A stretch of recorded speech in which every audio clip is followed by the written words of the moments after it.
Metal Deck de Acesco, el entrepiso que se adapta a todo tipo de estructura en una presentación de Al Oído.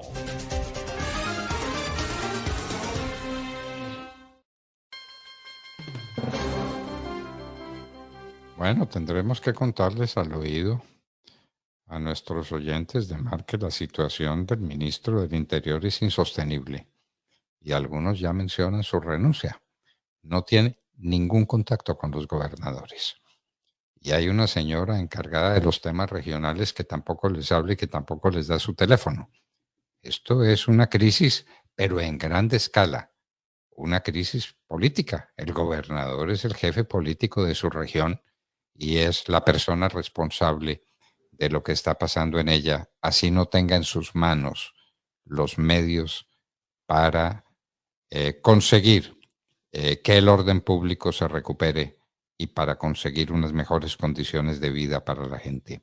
Pero los gobernadores, todos, sin excepción, están de acuerdo en que no tienen interlocución en el gobierno, que no tienen con quién hablar y que su situación es sencillamente desesperada. Y a todas estas, ¿el ministro qué, de Mar? Pues el ministro, doctor Fernando, ayer estuvo muy activo en el Congreso de la República, pero vaya sorpresa, no le fue bien ayer.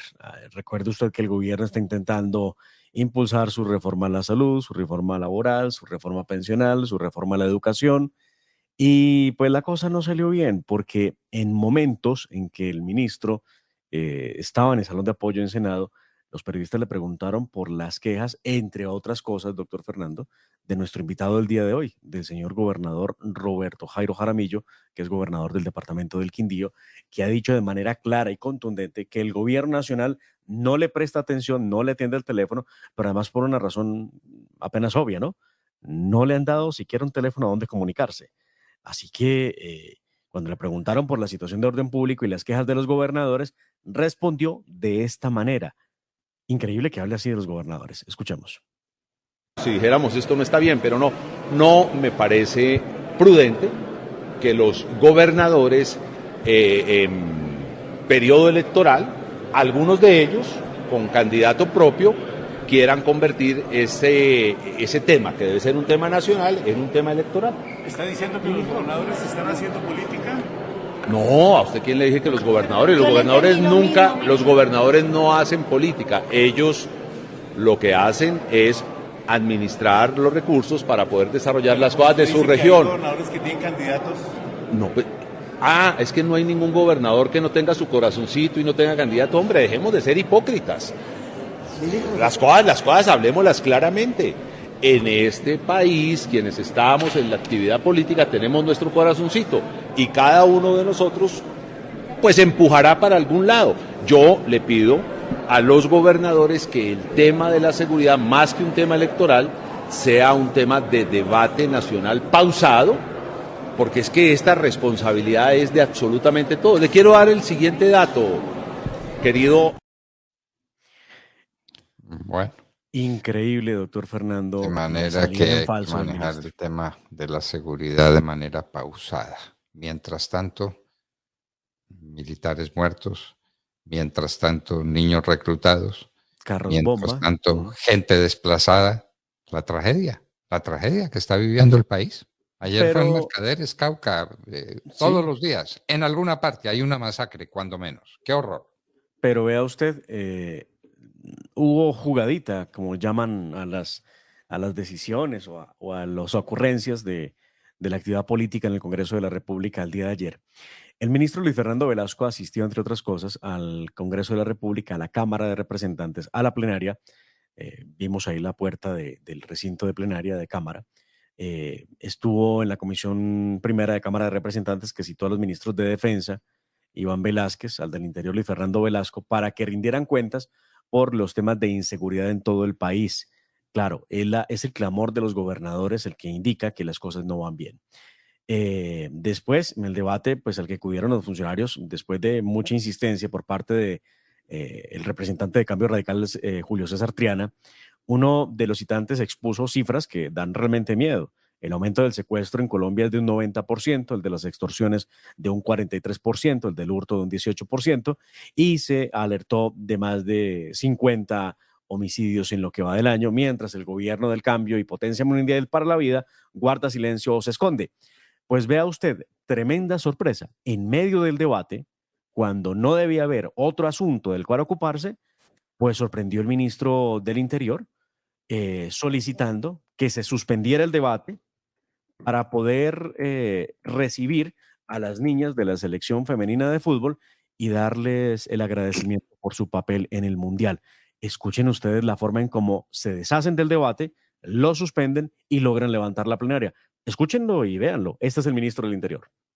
Entonces, quiero hacer una solicitud que estoy seguro que en esta nos vamos a unir todos los colombianos. Suspendamos el debate aquí, lo continuamos el jueves y dediquémonos a agradecerle la felicidad que nos han traído nuestras campeonas de fútbol. Yo no sé si... Gracias, ministro. En el mismo sentido, levantamos la sesión, continuamos el debate de control político el próximo miércoles 9 de la mañana. Se levanta la sesión. ¿Y listo? El próximo miércoles. No quedó para hoy como el ministro Luis Fernando Velasco lo solicitaba, sino que amablemente el presidente de la Comisión Primera le extendió el plazo y le permitió entonces debate para dentro de 8 días. Significa que habrá debate en el miércoles 23 de agosto para continuar hablando de seguridad. Oiga, doctor Fernando, es increíble. La seguridad no espera un minuto. Pero pues el ministro ya dijo que primero había que saludar a las niñas. Y a propósito de seguridad, ¿qué pasó con el bloqueo a la carretera panamericana y con los indígenas que estaban metidos en la carretera y que no dejaban pasar automóvil, causando unos atropellos enormes al desarrollo económico del país? Lo partieron en dos. ¿Qué pasó con eso finalmente?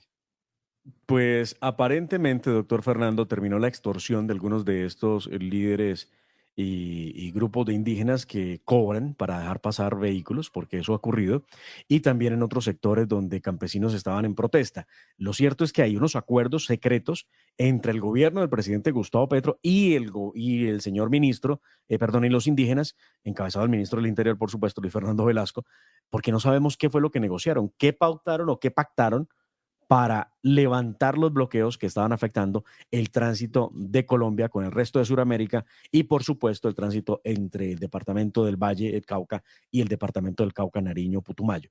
Pues no sabemos en qué terminó, no sabemos qué fue lo que acordaron. Hemos preguntado, doctor Fernando, y entendemos que ellos están exigiendo más tierras, entendemos que están exigiendo más beneficios, pero no sabemos si se los dieron. Más tierras, si la tienen toda, por Dios. Sí, esas 32 millones de hectáreas que tienen las comunidades indígenas. ¿Cómo les parece? ¿No les alcanzan 32 millones de hectáreas? No.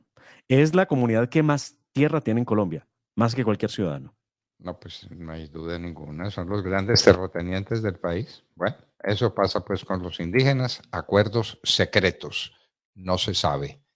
Pero es el cambio, es la transparencia, es la democracia galopante y no tenemos ni idea que se acuerda con los indígenas para que levanten un paro en la carretera panamericana. Bueno, y Petro va ahora por el Fondo Nacional del Café. Era lo que faltaba. Era lo que faltaba. Ay, Dios ya mío. ¿Quiere acabar con la Federación Nacional de Cafeteros o tendrá candidato propio para la federación? ¿Cómo son las cosas? Pero que además, doctor Fernando, el presidente Gustavo Petro no puede desconocer que el actual presidente de la federación se eligió con el apoyo del gobierno de Gustavo Petro. Sí, con el apoyo del doctor Alejandro Ocampo, el exministro de Hacienda. Eso no se puede desconocer. Ya No, que Alejandro. después, perdón, Alejandro. Sí, el ministro Ocampo, claro. Sí, pero no Alejandro. Ya. José Antonio Campo, perdóneme, dije Alejandro. José Antonio Campo, no puede desconocer, doctor Fernando, que fue el ministro José Antonio Campo el que le dio el apoyo al doctor Bahamón y hizo posible, por supuesto, que se volviera presidente de la Federación Nacional de Cafeteros, pero además con todos el apoyo que requiere para poder ser la cabeza del gremio. Después esto le significó a José Antonio Campo, exministro de Hacienda, su salida del gobierno porque Gustavo Petro dijo que lo había traicionado. Eso ocurrió, pero bueno, como quiera que sea, pues el gobierno lo eligió. Lo cierto es que se fue para el departamento del Huila Y desde allá, ni corto ni perezoso, lanza semejante amenaza. Es bien preocupante. ¿Y cuál es la amenaza? Quitarle el contrato del Fondo Nacional del Café a la Federación Nacional de Cafeteros para asumir el control del gobierno. Bien peligroso. Escuche usted, además, la comparación y de quién aprendió a esa jugadita, porque él recordó que esa misma figura la utilizó el presidente Juan Manuel Santos contra el Fondo del Ganado de Fedegan. Escuchemos a Gustavo Petro. Que debe resolverse en primer lugar reestructurando la Federación de Cafeteros y poniéndola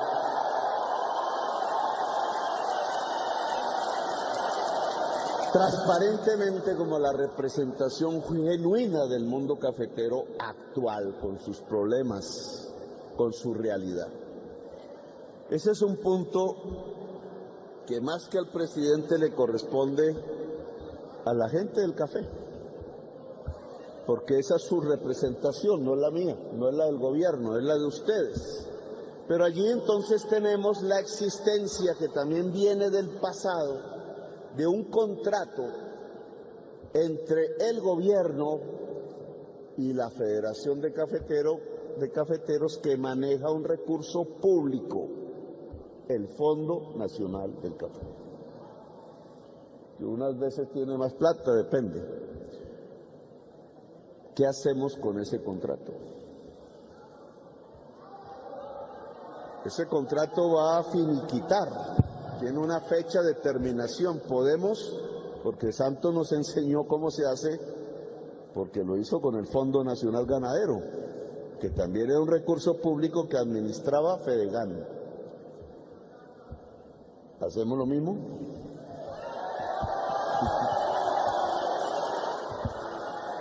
Voy a dejar esto como puntos. Si la Federación de Cafeteros no se reestructura de acuerdo a la base cafetera, se acaba el contrato del Fondo Nacional del Café con la Federación de Cafeteros. Hágame el favor, hágame el favor. Aunque había voces allí sentadas que gritaban no a la idea del presidente Gustavo Petro, doctor Fernando, que tiene en seria preocupación al gremio ganadero que no lo está pasando bien. Y es que para poder hacer el cambio que él está proponiendo, o más bien para quitarle el Fondo Nacional del Café a la Federación Nacional de Cafeteros, tendría por lo menos que modificar la Ley 45 del 40, la 11 del 72, la 9 del 91 y la 101 del 93. No sé cómo lo vaya a hacer, tendría que empezar una serie de reformas legales en el Congreso de la República, o no falta que se invente un decreto de esos que él sabe y termina haciendo las cosas a los golpes. A ver, pero recordémosle a la gente que la plata del Fondo Nacional del Café es de la de los cafeteros. Es de los cafeteros. Esa plata no se la da el gobierno, eso no es una transferencia del gobierno, es plata de los cafeteros que se maneja en el Fondo Nacional del Café y con lo que se ha hecho el inmenso desarrollo en las zonas agrícolas cafeteras. Las escuelas, las vías terciarias, la energía, todo ese desarrollo se ha hecho con la plata de los cafeteros, del Fondo Nacional del Café, que es de los cafeteros, no es del señor Petro, para que nos pongamos de acuerdo. Es que es atractiva la suma, doctor Fernando. Estamos hablando de 3 billones de pesos anuales. Pues sí, claro, pero pues es la plata de los cafeteros y no se le olvide que son 550,000. Y no se le olvide usted que eso es todo en la zona andina colombiana es región cafetera. Toda, desde bueno, la nada diferente a lo que pretende hacer con el sistema pensional. Quitarle a los que han trabajado toda la vida por una pensión para darle a los que nunca lo hicieron o no pudieron hacerlo. Pagarle a los criminales para que no maten, al tiempo que amenaza con quitarle el dinero ahorrado por los cafeteros en Colombia y que es de ellos, pero que él cree que va a poder disponer de ese dinero si no hacen lo que él quiere. Porque eso que él llama reestructurar la federación no es nada distinto a que se logre lo que él está pensando o lo que él pretende. ¿Cómo le parece? ¿Cómo le parece, pues? Tomarse la Federación Nacional de Cafeteros, que es una organización privada, modelo en América, modelo en el mundo, lo que ha hecho la federación por el país. Bueno, se lo quiere tomar Petro si no se reestructura, como a él le gusta. Debe ser que tiene candidato ya para la Federación de Cafeteros, ¿o no? No, lo tenía hace rato, claro. Él tenía Bueno, su, él muy tenía su bien, candidato. muy bien. Era lo que faltaba. Era lo que faltaba. Que las asociaciones privadas, entonces ahora la ANDI, FENALCO y todas las asociaciones privadas haya que reestructurarlas, porque si no el gobierno las ataca. Dios mío, la clase de democracia que nos ha dado este gobierno. Bueno, y que vuelve Laura Sarabia a su cargo, era lo que Sí, faltaba, sí, ¿no? sí, sí, sí, claro. Pues vea, no duró mucho realmente fuera tratando de apagar el escándalo, que no tenemos certeza todavía cómo fue, doctor Fernando. Recuerde usted que, de acuerdo con Revista Semana, Vicky Dávila, que habían hecho una investigación, habían determinado que se trataba de 3 maletas y por supuesto que allí no habían ni 4.000 ni 7.000 dólares de viáticos, sino miles de millones de pesos. De eso no se volvió a decir nada. Lo cierto es que por ahora, doña Laura anda por América, específicamente de los Estados Unidos, a interponer y a solicitar medidas cautelares en su caso, porque ella siente que está siendo objeto de persecución política y de maltrato a la mujer en el ejercicio de sus funciones, y por lo mismo está pidiendo pues que se le dé el respaldo internacional jurídicamente hablando. Pero anda en los Estados Unidos con su platica o Bueno, anda en los Estados Unidos con recursos públicos. pues vea, a mí lo que me han contado, doctor Fernando, al oído es que ella sigue asistiendo a Palacio de Nariño, sigue trabajando en algunos asuntos, aun cuando no aparece en la nómina. No sé ni cómo ni por qué, pero lo que sí nos cuentan es que muy pronto sabremos y tendremos noticias de ella, y esa noticia será en el sentido en que venga a ocupar nuevamente su cargo como secretaria privada del presidente Gustavo Petro. Bueno, como si algo faltaba, el ELN declaró paro armado en el Chocó. Sí, señor. El ELN, el que está sentado en la mesa de las conversaciones con el gobierno. El mismo, estamos esperando que alguien salga a decir que lo que está ocurriendo es que es una disidencia del ELN la que ha decidido imponer un paro armado en el departamento del Chocó en medio del cese al fuego. En estos momentos, la Defensoría del Pueblo ha reportado alerta por desplazamientos, confinamientos de indígenas y personas afro que han tenido que desocupar sus territorios por cuenta del ELN. Mientras tanto, doctor Fernando, las cosas no van bien.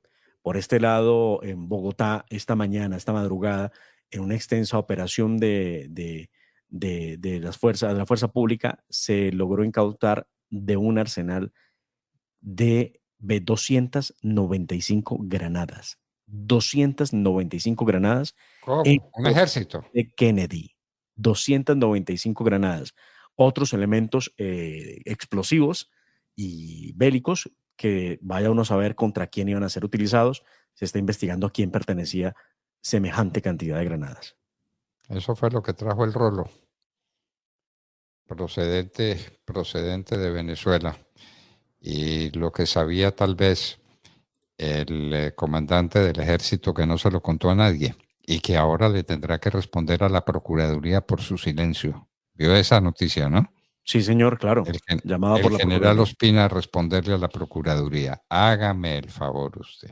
Hágame el favor usted. Por incumplimiento de sus deberes. Por haberse guardado una información preciosa para la seguridad nacional y no habérselo contado a nadie, ni haber tomado ninguna providencia para que el ELN no asesinara a las personas que iba a asesinar, como asesinaron ya en el Ecuador a Fernando Villavicencio. Y a propósito, pues, del Ecuador, a Zurita no lo reciben, en el Ecuador van a hacer lo que les da la gana y el correísmo va a volver al poder en el Ecuador porque no hay con quién competir, porque el competidor fue asesinado por la mafia colombiana, por los narcotraficantes colombianos que mandaron. ¿Quién? ¿Quién los mandó desde Colombia al Ecuador a asesinar a Fernando Villavicencio? ¿Quién los mandó? Le hago esa pregunta.